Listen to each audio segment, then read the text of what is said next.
Hey folks, thought I'd do a quick video on how to assemble and use your legless mule.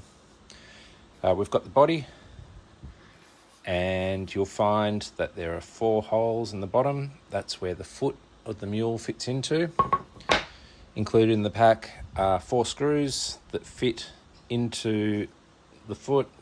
We've got countersunk holes here. I like to put the screws in until you can see the tips just coming through. That way then sits in there nicely, and screw them into place.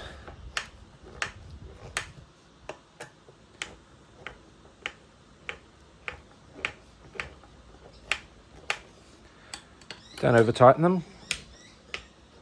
That way you won't split the wood.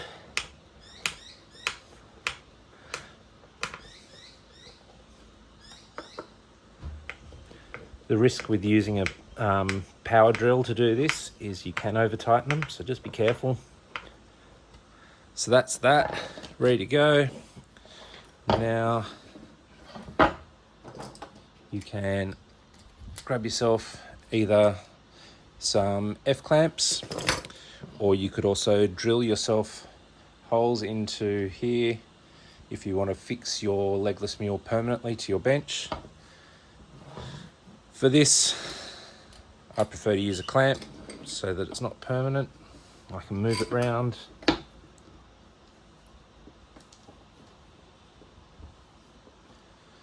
We've gone off camera now.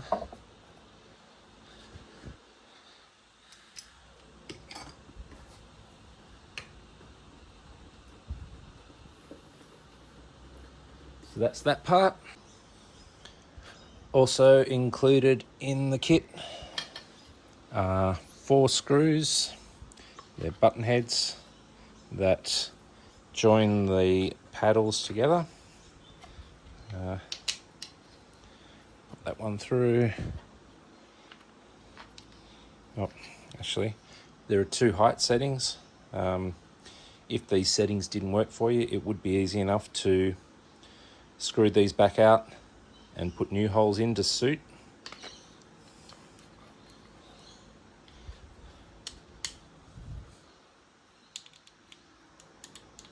Or just get yourself some more, or contact us, we can get some to you.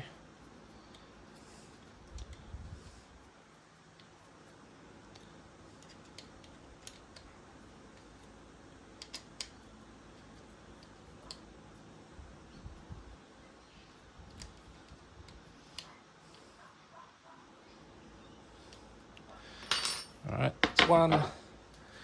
There's another one that I prepared earlier. Now these fit into here. Let me grab another mule.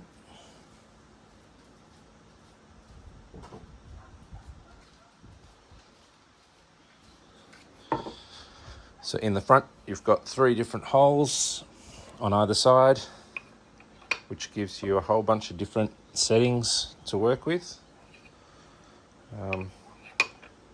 So you could do any combination you like, whatever fits in with your piece that you're working on. So that's that. To fit the paddles in, up through the middle and through the holes. It's 1 and 2.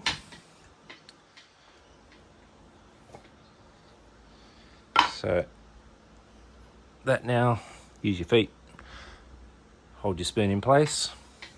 Now also included in there are the risers.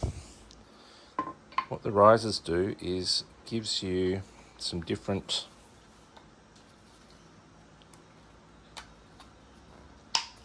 vantage points to work from. So if you have one riser in,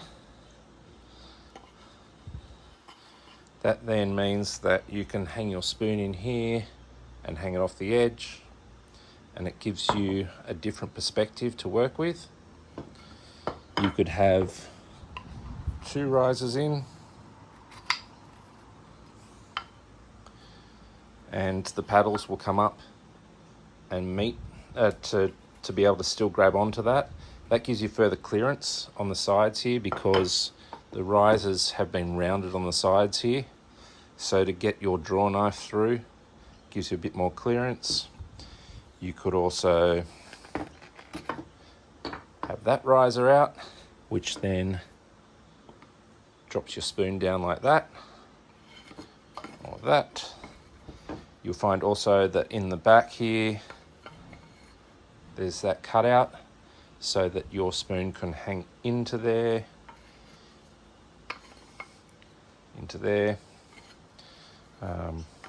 over that way, whatever you like. There's loads of different,